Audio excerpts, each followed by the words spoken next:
କାଲି ପିଲା ଡାକିଲେ ଖାଇବାକୁ ଖାଇଲି ନାଇଁ ସବୁ ସଂସ୍କାର ହବ 4ଟା ବେଳକୁ ଆଉ ଶୁଣୁଛି ଟିଭିରେ ସଂସ୍କାର ସରିଲା ପରେ ଦିଟା ଖାଇଲି ଖାଇକିରି ଭାବିଲି ସେଇ କଥା ଫେର ରାତି ଯାକ 3ଟା ରାତିରେ ନିଦ ହେଇଛି 2ଟା 3ଟା ଯାଏ ବସିଥିଲି ଚେୟାର ଆଜି ମୁଁ 2 ଦିନରେ ହସିଲି ତମ ପାଖରେ କିନ୍ତୁ ମନ ଭାରି ଦୁଃଖରେ ବସିଥିଲି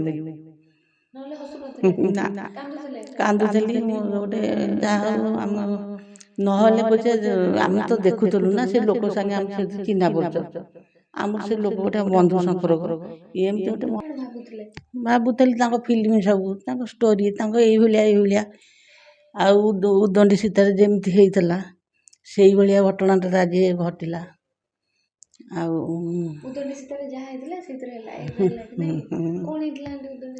ଉଦଣ୍ଡି ସୀତାରେ ଯୋଉ ବିଲିଆନ ତାକୁ ମାଇଲେ ଆଉ ସୀତା ବିଧବା ହେଲେ ଆଉ ବାଲିପିଣ୍ଡ ଦେଲେ ଆଉ ସେଗୁଡ଼ା ସବୁ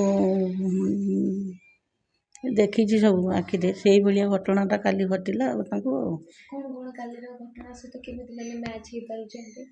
ମ୍ୟାଚ୍ କ'ଣ ମଲେ ତ ମଲା କ'ଣ ଯାହାହେଲେ ଅପରାଜିତା ରାଣ୍ଡ ହେଇଥିବେ ନା ନାହିଁ ଆଉ ସେଇଭଳିଆ ଘଟଣାଟା କେଉଁ ଫିଲ୍ମରେ ହେଇନଥିଲା ଉଦଣ୍ଡି ସୀତାରେ ହେଇଥିଲା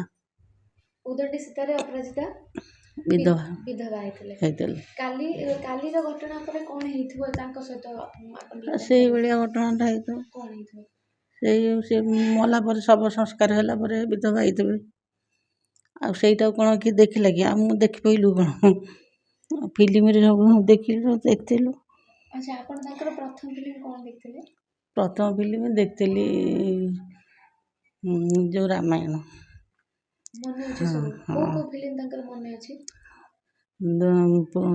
ରାମାୟଣ ଆଉ ଉଦଣ୍ଡି ସୀତା ତାପରେ ଦଣ୍ଡାବାଳୁଙ୍ଗା ଆଉ ପୁଅ ଯାହାକୁ ରଖିବେ କ'ଣ ହଁ ଏମିତି କେତେ ଫିଲ୍ମ ତ ସବୁ ତାଙ୍କ ଫିଲ୍ମ ମୋର ମନ କିଛି ରହିନାହିଁ କିନ୍ତୁ ଫିଲ୍ମ ଦେଖିଲେ କହିବି ସବୁ ଫିଲ୍ମ ଦେଖିଛି ମୋର 2 ମାସର ଛୁଆ ହେଇଥିବ ମୁଁ ତାଙ୍କ ଫିଲ୍ମ ପଡ଼ିଥିଲେ ପଳେଇବି ଯାହା ଅଳପ ବହୁତ କରିକିରି 2ଟା ବାଜିଲା ମୁଁ ପୁରା ଏଇ ବାଟେ ଚାଲିକି ହଳଦୀ ପଡ଼ିଆ ବାଟେ ଚାଲିକିରି ପଳେଇବୁ ଚାଲିକିରି ଏଇ ଯେଉଁ ଶ୍ରିୟା ସତୀ କେଶରୀ ଆଉ ରାଜା ହଲ ରସୁଲଗଡ଼ ସେଥିରେ ଯାଉ ଏଠି ଏକାମ୍ବର ହଲ ତାଙ୍କ ଫିଲ୍ମ ଯେଉଁଠି ପଡ଼ିଥାଏ ମୁଁ ଯାଏ ଯାହା ଘରେ କଳିକଜିଆ ହେଇଯାଉ ଶାଶୁ ଯାହା କହିଲେ କହନ୍ତୁ ପଛେ ମୁଁ ଫିଲ୍ମ ଦେଖେ ମନ ଭିତରେ ଗୋଟେ ଭଲ ସେ ଯେଉଁ ତାଙ୍କ ନାଁ ଉତ୍ତମ ମହାନ୍ତି ତାଙ୍କର ସିଏ ବି ଉତ୍ତମ ମଣିଷ ସେ ସହଜ ଟିକେ ଭଲ ଲାଗେ ତାଙ୍କ ଷ୍ଟୋରି ଫୋରି ଗୁଡ଼ା ସବୁ ଭଲ ଲାଗେ ଦେଖେ ନା ଦେଖିନି ଇଚ୍ଛା ଥିଲା ଯେ ଆଉ ଇଚ୍ଛା ସିଏ କେଉଁଠି ଆକାଶରେ ମୁଁ ପାତାଳରେ ମୁଁ ଦେଖିପାରିବି ତାଙ୍କୁ ଦେଖିଥିଲେ ଆଉ କ'ଣ କହିଥାନ୍ତି ଦେଖିଥାନ୍ତି ପାଖାପାଖି ଟିକେ ଦେଖିଥାନ୍ତି ରହିଥାନ୍ତି ମନ ଭିତରେ ଇଏ କରିକି ନା ଆଉ କ'ଣ ବନ୍ଧୁ ସମ୍ପର୍କ ହେଇପାରିଥାନ୍ତା ନା ଆଉ କ'ଣ ଗୋଟାଏ ସାଙ୍ଗ ସମ୍ପର୍କ ହେଇଥାନ୍ତା ନା କ'ଣ ଭଲ ଲାଗେ ତାଙ୍କ ଯୋଡ଼ି ବି ଭଲ ହଁ ବାହାଘର ହେଲା ତ ତାଙ୍କୁ ତ ଭଲ ପାଉଥିଲେ ତାଙ୍କ ସାଙ୍ଗେ ଫିଲ୍ମ କରୁଥିଲେ ତାଙ୍କ ଭିତର ବାହାଘର କିଏ ଆଉ ସେରା କ'ଣ ଆଉ ଖାଇବା ନିମନ୍ତ୍ରଣ କାହାକୁ କରିଥିଲେ ଯେ ଯାଇଥାନ୍ତେ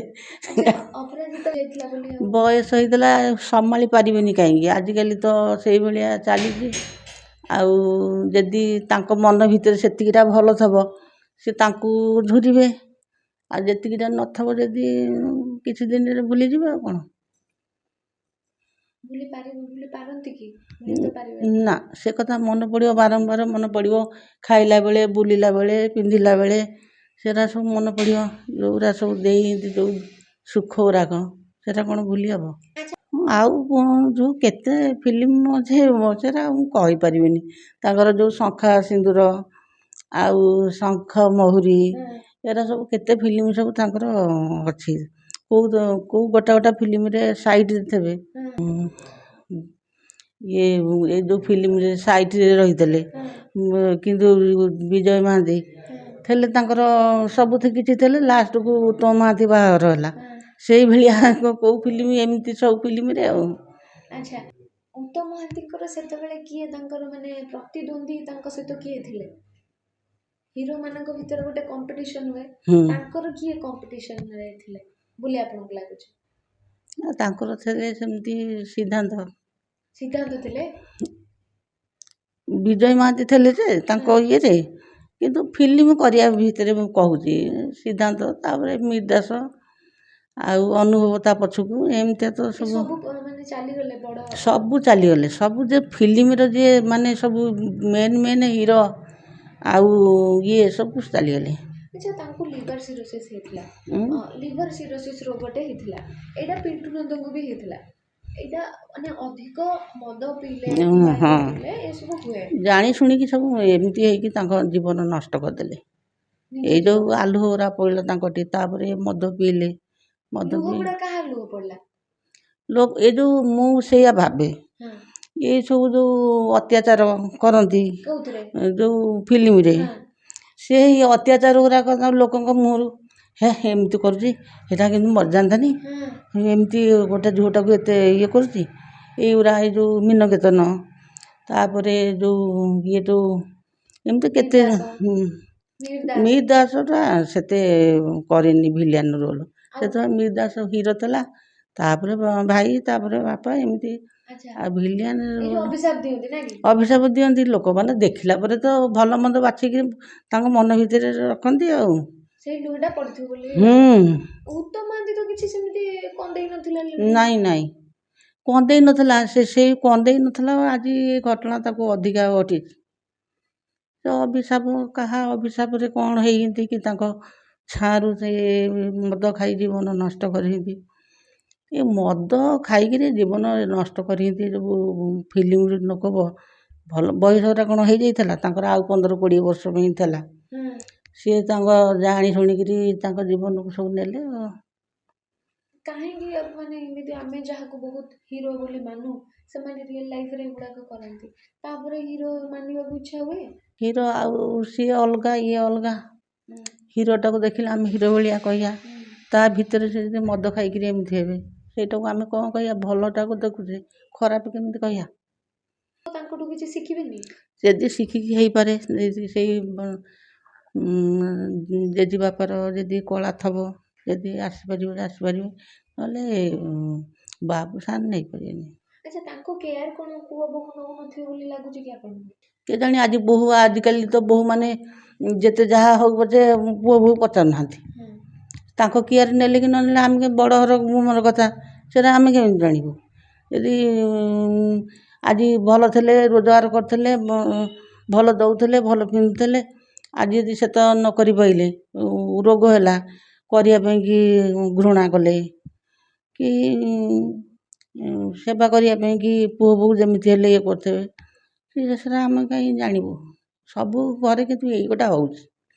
କେମିତି କରିଦେବା, କେଉଁ ପୁଅ ବୋହୂ ମା' ବାପା ବୋଲି କରୁଛନ୍ତି, ସବୁ ପୁଅ ବୋହୂ ସେତେ ମା' ବାପା ପ୍ରତି ରହୁନି, ସ୍ନେହ ମମତା ରହୁନି। ଆଜି ଆମକୁ କେତେ କଷ୍ଟ କରିଥିଲେ, କେତେ କଷ୍ଟ କରି ପାଠ ସାଠ ପଢ଼େଇ ମଣିଷ କରି ଚାକିରି ବାକିରି କରିଛୁ, ଆଜି ଆମ ବାପା ମାଆକୁ ସେଇଆ ଦେଖିବେ ବୋଲି କେଉଁ ପୁଅ ବୋହୂ କରୁନାହାନ୍ତି।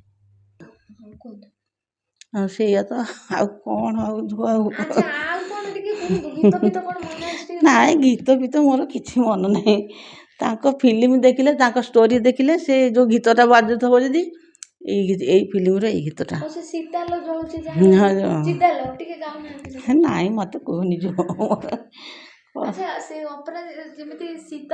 ଆଜି ମୁଁ 2 ଦିନରେ ହସିଲି ତମ ପାଖରେ, କିନ୍ତୁ ମନ ଭାରି ଦୁଃଖରେ ବସିଥିଲି ମୁଁ।